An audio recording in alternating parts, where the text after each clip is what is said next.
बरेच शेतकरी शेती करता करता शेतीला जोडधंदा म्हणून पशुपालन हा व्यवसाय निवडतात। तुम्ही शेती करता करता पशुपालन करत असाल तर एक अतिशय महत्त्वाची माहिती तुमच्यासाठी आहे। शेतकरी मित्रांनो, तुम्हाला 1 जून पर्यंत अतिशय महत्त्वाचे काम करायचे आहे। आता तुम्ही म्हणाल ते कोणते? ते म्हणजे तुम्हाला जनावरांना इयर टॅगिंग करायचे आहे। नेमकं हे इयर टॅगिंग का करायचं आहे? या इयर टॅगिंगचा शेतकऱ्यांना काय फायदा होणार? आणि समजा इयर टॅगिंग केलेच नाही तर नुकसान काय सहन करावे लागणार? अशा अनेक प्रश्नांची उत्तरं तुम्हाला या व्हिडिओच्या माध्यमातून मी देणार आहे। पण त्यासाठी हा व्हिडिओ मात्र तुम्हाला शेवटपर्यंत पाहावा लागेल। नमस्कार, मी पराग स्वागत करतो तुमचं ॲग्रीकोलावरती। आम्ही दररोज शेतपिकांसंदर्भात, बाजारभावासंदर्भात अनेक माहिती विषयक व्हिडिओ तुमच्यासाठी आणत असतो। तुमचा देखील आम्हाला चांगलाच प्रतिसाद मिळत आहे। परंतु अजूनही काही व्ह्यूअर्स असे आहेत ज्यांनी चॅनल सबस्क्राइब केलेलं नाही। त्यांनी आता सबस्क्राइब करा, म्हणजे एकही आमचा व्हिडिओ तुमच्याकडनं मिस होणार नाही। सर्वात पहिले हे समजून घेऊयात, जनावरांना इयर टॅगिंग म्हणजे नेमकं काय? जनावरांच्या कानाला एक विशिष्ट रंगाचा टॅग लावला जातो, ज्याला इयर टॅगिंग असं म्हणतात। जनावरांची ओळख म्हणून ह्या टॅग कडे पाहिले जाते। या टॅग मध्ये जनावरांची जात, वय, मालकाचे नाव व पत्ता, अधिकृत मोबाईल क्रमांक अशी सगळी माहिती असते। आता एक नियम आला आहे की जनावरांना टॅग असणे हे बंधनकारक असणार आहे। नेमकं सुरुवातीला पाहूयात काय आहे हा नियम आणि नियम का आणला आहे। केंद्र सरकारच्या निर्देशानुसार आता 1 जून 2024 पासून पशुधनाची खरेदी विक्री करण्यास आळा घालण्यात आला आहे। म्हणजेच याचा अर्थ असा की शेतकऱ्याच्या पशुधनाची नोंद ही भारत पशुधन प्रणालीवरती असल्याशिवाय शेतकऱ्याला आपल्या जनावरांची खरेदी विक्री करता येणार नाही। केंद्र सरकारच्या पशुसंवर्धन विभागाने नॅशनल डिजिटल लाईव्हस्टॉक मिशन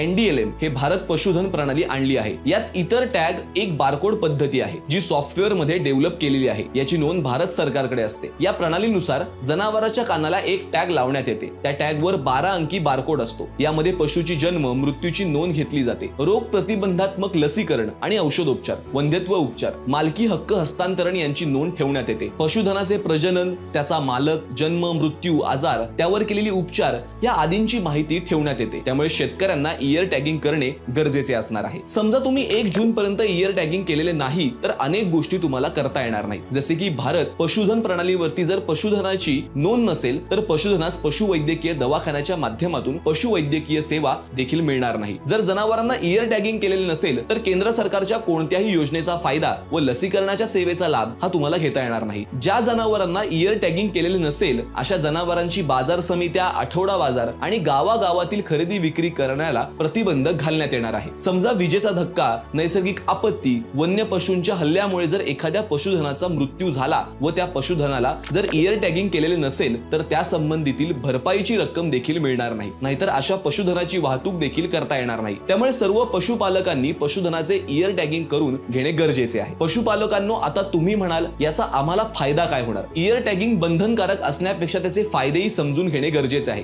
फायदा नंबर 1, पशुधनाची अचूक नोंद घेणे शक्य होणार आहे। नंबर 2, पशुधन संख्या, दूध उत्पादन याची निश्चित आकडेवारी उपलब्ध होणार आहे। नंबर 3, पशुसंवर्धन आणि दुग्ध विभागाच्या योजनांचा थेट लाभ संबंधित शेतकऱ्यांना मिळू शकतो। नंबर 4, पशुधन चोरीचे प्रमाण कमी होण्यास मदत होईल। नंबर 5, पशुधनाचे आरोग्य आणि कल्याण सुधारण्यास देखील मदत होईल। जवळपास आतापर्यंत राज्यातील 2,44,00,000 जनावरांचे इयर टॅगिंग हे पूर्ण झालेले आहे। जवळपास आतापर्यंत गाय म्हशींची दोन्ही मिळून टॅग करण्याची प्रक्रिया जवळपास 115% पूर्ण झाली आहे। त्यात शेळ्या व मेंढ्यांचे जवळपास 70% टॅगिंग पूर्ण झाले आहे। 2019च्या पशुगणनेच्या आकडेवारीनुसार म्हशींची संख्या 1,39,92,304 म्हशी असून त्यापैकी आतापर्यंत 62,29,000 म्हशींचे टॅगिंग पूर्ण झाले आहे। जवळपास 56 लाखांपर्यंत गायी असून 9 लाखांपर्यंत शेळ्या, 1.5 लाखांपर्यंत मेंढ्या असे सर्व मिळून जवळपास 2,44,00,000 टॅगिंग पूर्ण झाले आहे। अजून बऱ्याच पशूंची टॅगिंग ही बाकी आहे आणि दिवसही आता कमी आहेत। फक्त 1 जून 2024 पर्यंत मुदत असणार आहे। जर टॅगिंग केलं नसेल तर अनेक अडचणींचा सामना हा पशुपालकांना करावा लागू शकतो। बाकी तुम्ही पशुपालक आहात का आणि तुम्ही जनावरांना इयर टॅगिंग केले आहे का हे आम्हाला कमेंट मध्ये येस किंवा नो नक्की लिहा। धन्यवाद।